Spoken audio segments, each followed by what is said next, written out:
Hello and welcome to the news on NTA International, reaching you live from Abuja, Nigeria's capital. My name is Justin Bemunye, and Courage Ogeria here is the sign language interpreter. First, let's look at the major stories.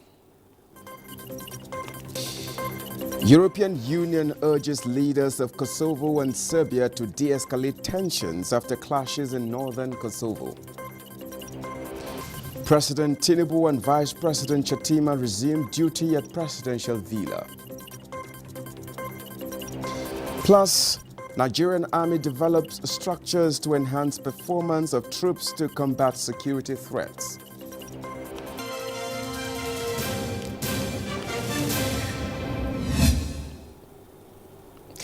European Union leaders have urged Kosovo and Serbia to immediately de-escalate tensions after unacceptable clashes in northern Kosovo.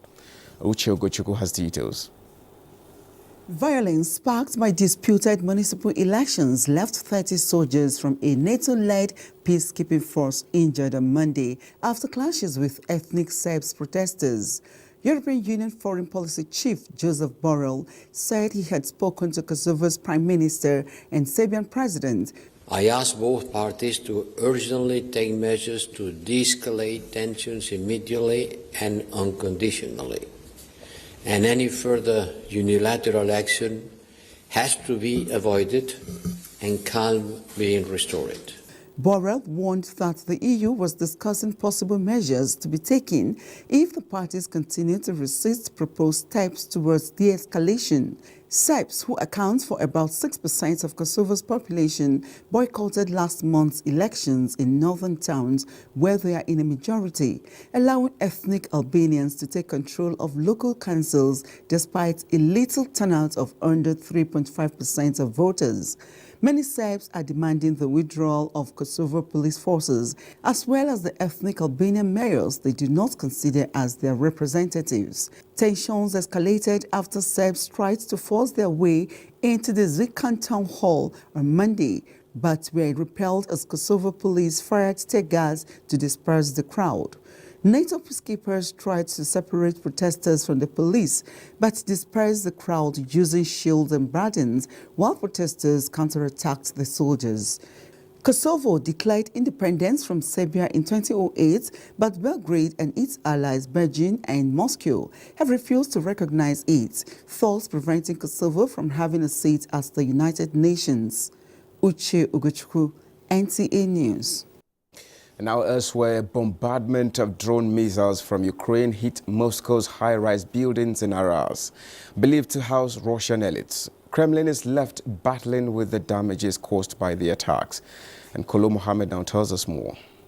Kremlin is claiming that the drone attack was a response by Kyiv to a recent Russian hit in Ukraine. It is completely clear that we're talking about response acts by the Kyiv regime to very effective strikes on a command center in Ukraine, Kremlin spokesman Dmitry Peskov said without clarifying where the Russian strike took place.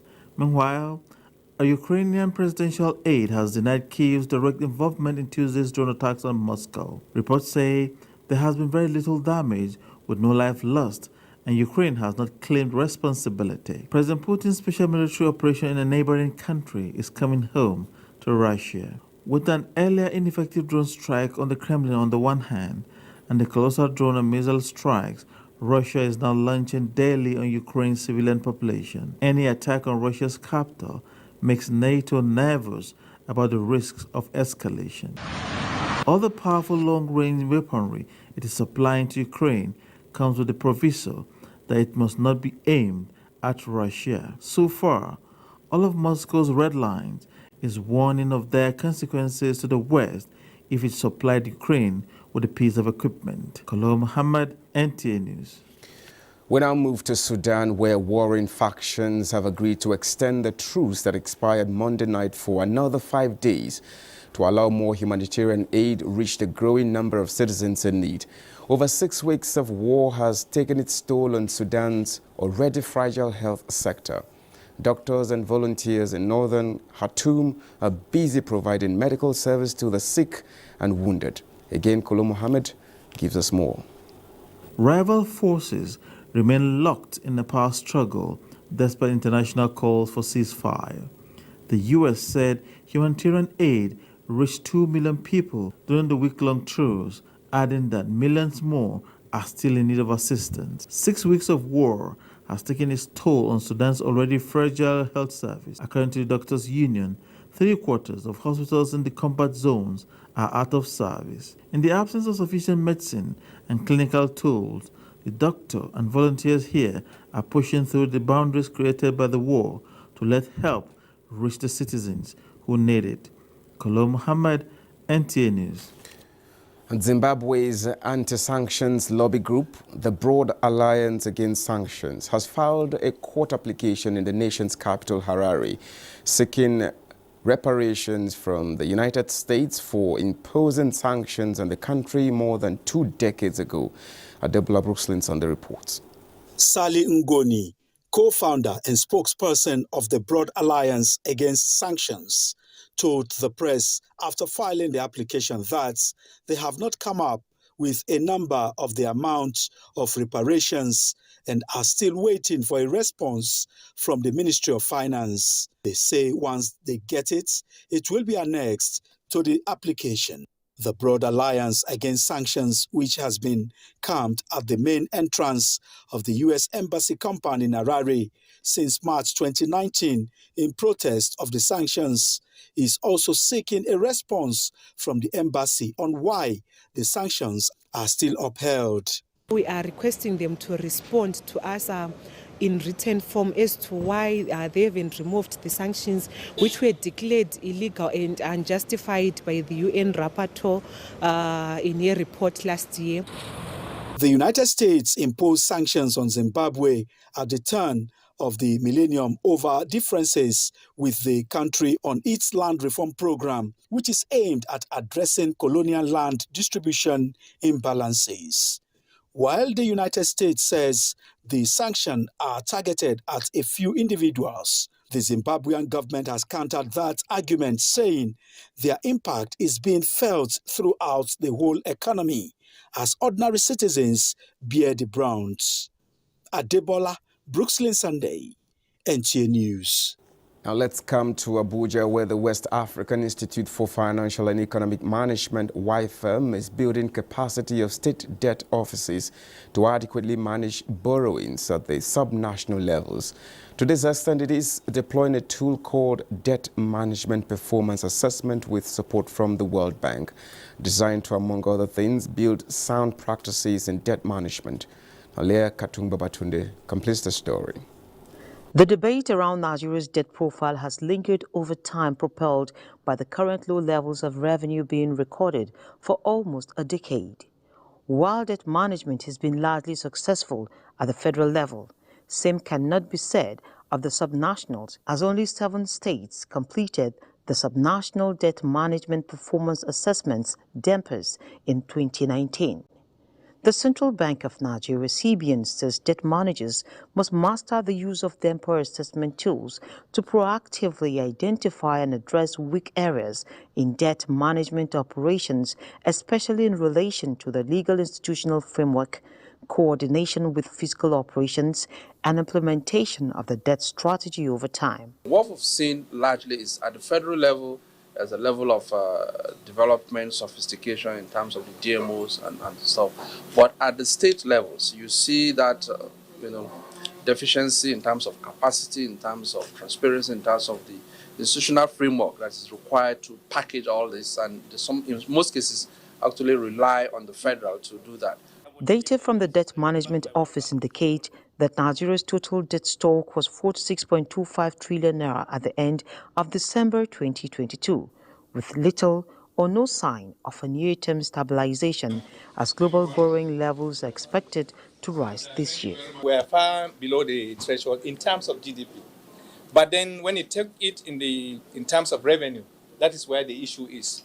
And specifically when you look at the repayment capacity, our revenue to GDP ratio is among the lowest in the world.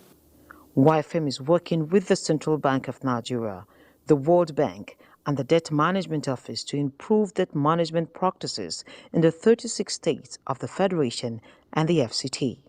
In Abuja, Leah Katumba Batunde, NTA News. And now from the economy, we'll move to security, where in view of the dynamism in emerging security challenges, the Nigerian Army is further developing its structures and training facilities to enhance troops' capacity to combat threats. Correspondent Ismail Musa has details.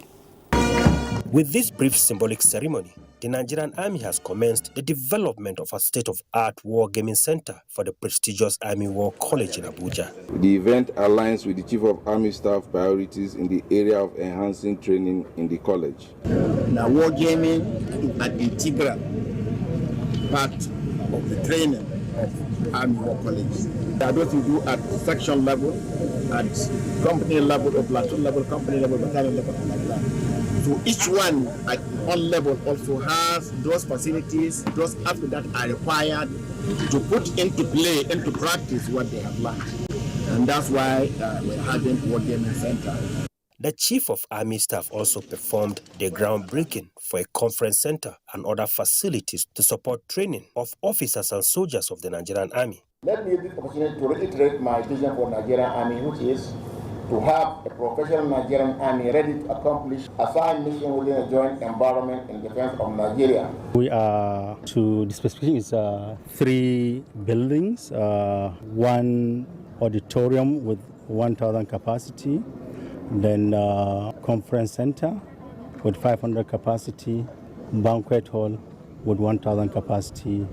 The Army enjoined Nigerians to cooperate with deployed troops in their areas to enhance proactive operations in combating threats. In Abuja, Ismail Musa, NTA News. Now, still talking security, President Bola Ahmed Tinubu in his inaugural speech, while stressing that Nigeria is too great a nation and too grounded as a people to be robbed of the country's finest destiny, promised to secure the nation from terror and all forms of criminality that threaten her peace and stability. Now, to throw more light on the president's commitment in making Nigeria more secure, we have with us a security and policy analyst, Abubakar Mohammed Sani. We're glad to have you with us this evening. Thank you. Good evening, Nigeria. Yes, to effectively tackle the menace, President Tinubu says both the security doctrine and its architecture will be reformed. What do you make of this? I think it's a step taken in the right direction. We need to innovate as the enemies of the state are innovating and collaborating with new partners across the world to create instability in the country. There is need to always, reform and restructure whatever we have on ground to properly checkmate them. Okay, now apart from reforming the security architecture, what other areas of security should the new administration give priority to? I believe it's not just kinetic approach. A critical component of security is the human security aspect. The issues of job creation, the issue of inclusion in governance, the issue of food security, and so on and so forth. Once we get that right, the issue of even governance and I think the presence of the dividends of democracy in the local government system. Once we get that, then we can now talk about the bullet and guns. You understand? If we can have this, the carrot and the stick on both hands, then I think we can confront whatever challenge the country is being confronted with. But by and large, I want to say the previous administration have done well. I think it's just to consolidate on what they have done. In terms of security, the Buhari administration has really achieved much. If you have seen the issue of Boko Haram and Iswap has been degraded. I think the bandits, the army is making effort in that. It's just to consolidate on what the previous administration has done. So as he is coming with gusto, with momento, with zest, I would say let them sustain the momentum. Let them even add on that. You understand? Because the African sub-region is confronted with so many security challenges. You look at what is happening in Sudan, what is happening in Mali, what is happening in Burkina Faso, even in Central African Republic. You understand? We need to show capacity and to be on the alert. So as I was saying, it is not just enough to concentrate on the guns and the bullet approach. Human security is key. The issues of job creation and food security, presence of local government, inclusion, and so many things as encapsulate in the renewed hope doctrine. If we can have that, I think the new administration will do it well. Now, talking more about consolidation, it is often said that security is a collective responsibility. So what's your advice to Nigerians in this, in this regard? First of all, there is this saying, if you see something, say something. The country is under-policed. The UN ratio is, I think, 1 to 400. 1 police to 400 people. In Nigeria, we are having about 1 to 600 persons. In South Africa, is 1 to 300. In, I think, in Singapore, is 1 to 136. So the country is under-policed. If we said we will just allow the security personnel to do it alone, they cannot do it. You and I have every responsibility to see something when we say something. We must participate in the security of our country. We must collaborate with the security agencies. And we must not, allow any politician who is aggrieved or any person under whatever guise to use us to create instability in the country. I think that is this has to do with, this is the responsibility of Nigerians. Seeing something, you say something. Collaborate with the security agencies and help them to equally police the country.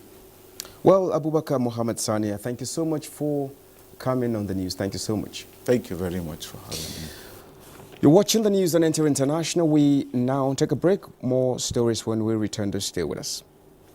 Mommy, it is time for us to leave this place. One of your earrings is missing. No one will find it. I'm not willing to take that chance. Have a big plan, Mommy. What do you want? I want a senior position at Dubai. If anything happens to me, go through the content of this envelope and check every single thing. It's done. No one will ever find out the truth.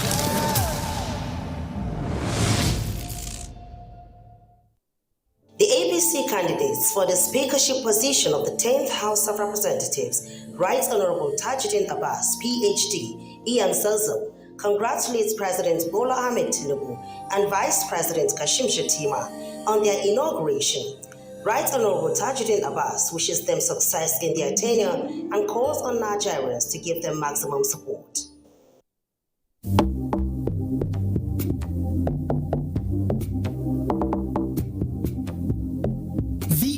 Lighting up Nigeria with our high-quality VAE fittings, which includes LED bulbs, switches, sockets, lamp holders, mattresses, changeover switches, and more. Lighting up Nigeria is our mandate. VAE products are made in Nigeria. You can email us on valuedallianceelectrical@gmail.com. VAE, lighting up Nigeria.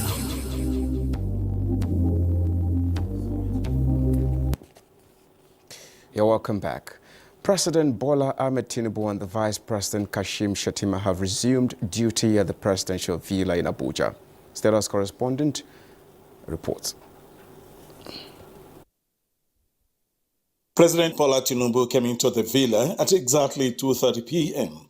and was received on arrival by Vice President Kashim Shatima, who had earlier resumed duty 2 hours before the arrival of the president. Speaker House of Representatives Femi Gbajabiamila, James Faleke, and the Central Bank of Nigeria's Governor, Godwin Emefiele, as well as Dele Alake, were also on hand to receive the president. Others include State House Permanent Secretary Tijani Umar, outgoing and incoming directors of protocols, the Director of Administration, and other senior officials. The president had, during his campaign, and as a reference to his preparation, said he would hit the ground running on the first day after his swearing in. Meanwhile, Vice President Kashim Shatima says there are multiple issues to address, including the issue of subsidy removal, which he says must be done for the country to have a headway towards achieving desired development. Well, the president has already made pronouncements yesterday on the issue of the fuel subsidy. The truth of the matter is that we either get rid of the fuel subsidy or the fuel subsidy gets rid of the Nigerian nation. In 2022, we spent $10 billion subsidizing the ostentatious lifestyle of the upper class of the society, because you and I benefit 90% from the oil subsidy. The poor 40% of Nigerians benefit very little from the fuel subsidy. And we know the consequences of unveiling a masquerade. We'll get fierce opposition from those benefiting from the oil scam, fuel subsidy scam. But where there is a will, there is a way. Be rest assured that our president is a man of strong will and conviction. And in the fullness of time, you will come to appreciate his noble intentions for the nation. The issue of oil subsidy is going to be promptly addressed. The earlier we do so, the better. The issue of multiple exchange rates, we need to collapse it into one. So these are two big elephants in the room. And as the days and weeks come by, we'll be unveiling our agenda. He's going to unveil his agenda because, as I have always said, there can never be two captains on the same ship. He is the president and commander-in-chief of the armed forces and a vice president. Your relevance is directly proportional to your level of loyalty to your principal. But this is a gentleman that I have known for well over a decade, that I had interacted closely with. Be rest assured that we are going to work harmoniously as a team, as a family, for the greater good of our nation. Vice President Shatima says the Tinubu administration is determined to catapult the nation into greatness. In the State House, Jide Onifade, NTA News. Now, President Bola Tinubu has directed the Department of State Security Service, DSS, to immediately vacate the office of the Economic and Financial Crimes Commission, EFCC, in Ikoyi, Lagos. A statement by Tunde Rahman indicates that the president gave the directive when reports that DSS officials stormed the EFCC office located on Awolowo Road, Ikoyi, Lagos, on Tuesday, preventing officials of the anti-graft agency from accessing their workplace was brought to his attention. The president said if there were issues between the two important agencies of government, they would be resolved amicably. Now, the Nigerian Midstream and Downstream Petroleum Regulatory Authority is engaging key players in the sector as well as monitoring petrol stations nationwide to avoid hoarding and high cost of the product by some marketers likely to take advantage of the total subsidy removal pronouncement. Lydia Sampson reports that the intention of the removal remains the protection and not exploitation of Nigerians. Farouk Ahmed reiterated that though PIA stipulated that subsidy be removed last year, it has been challenging continuing with subsidy till 2023. Farouk Ahmed told journalists in Abuja that as a regulator, the organization is engaging stakeholders in the downstream to ensure seamless product supply. There won't be any energy crisis in the country. And we are also, as regulators, going to be watching also the activities of these marketing companies to ensure that they are not hoarding in order to take advantage of the consumers. Similarly, the Group Chief Executive Officer, NNPC Limited, Meli Kiari, says the NNPC Limited welcomes the presidential pronouncement because the subsidy regime has been a major challenge to NNPC's limited seamless operations, stressing that the removal, which has been a burden on cash flow, will free up funds for optimal operations. He assured that the company has started its supply sufficiency. We welcome the decision of Mr. President to announce that subsidy on PMS is over, and we believe that this will free resources for the NNPC to continue to do the great works that this company will do for our country, and it allows us to continue to function as a very commercial entity. We would like to assure Nigerians that we have sufficient supply of petroleum product, particularly petroleum motor spirit, in our country, and there is no reason to panic. Speaking at different fora, they both committed to monitoring distribution networks for sustainable product supply and availability in the country. In Abuja, Lydia Sampson, NTA News. Now, the Presidential Election Petition Court has adjourned to 2nd June 2023 to hear the petition filed by the Allied People's Movement. The adjournment is to enable parties in the petition obtain certified true copy of the Supreme Court's judgment delivered on the 26th May 2023 and its effect on the APM petition, which borders an alleged double nomination of the Vice President Kashim, Shatima, and Judiciary Correspondent Austin Anyebe reports. Counsel to Bola Ahmed Tinubu Wole Olanipekun, Senior Advocate of Nigeria, drew the attention of the court to the Supreme Court's judgment on the issue of nomination of Vice President Kashim Shatima upon commencement of hearing, saying the subject matter in the petition of the Allied People's Movement has been decided upon, as proceeding with same may amount to waste of the precious time of the court. Both the petitioner and the respondent's counsel agree with him, but urge the court to give them time to apply to the Supreme Court to obtain certified true copy of the judgment, to study the details and see if it has any effect on the petition. The court did not disagree and adjourned to 2nd June for further hearing. Meanwhile, Labour Party and Peter Obi have called their first witness to support their claim of non-qualification of President Bola Ahmed Tinubu to be President of Nigeria. Adopting his written statement, Lawrence Uchechukwu Nwaiti, a lawyer during cross-examination, agreed with all issues contained in the deposition that the second respondent was convicted and fined in the U.S., but did not have a copy of certificate of any police officer in the U.S. to that effect, rather one issued by the sheriff. With no re-examination, he was discharged. In a related proceeding, counsel to Atiku Abubakar and PDP Cruz Uche, Senior Advocate of Nigeria, commenced by tendering series of documents that were certified and paid for. These include INEC from EC8E, which is a summary of results, EC8E series for 36 states of the Federation and the FCT, from ECG, from EC40G, which have to do with printout of beavers polling unit by polling unit for Abia, Adamawa, Akwa Ibom, and Anambra states. Also tendered is INEC certified copy of number of registered voters in Abia, Adamawa, Anambra, and Bauchi states. With no objection to almost all the documents, the court admitted and marked them as exhibits as evidence of the petitioners. Hearing continues tomorrow at the court, with Peter Obi and Labour Party expected to call more witnesses, while the legal team of Atiku Abubakar and People's Democratic Party expected to tender more documents and also call witnesses. From the Court for Appeal, Abuja, Austin Anyebe, NTA News. And that's the news on NTA International. We thank you so much for watching. My name is Justin Bemuyan Courage. Ogere, he has been the sign language interpreter. We say bye for now.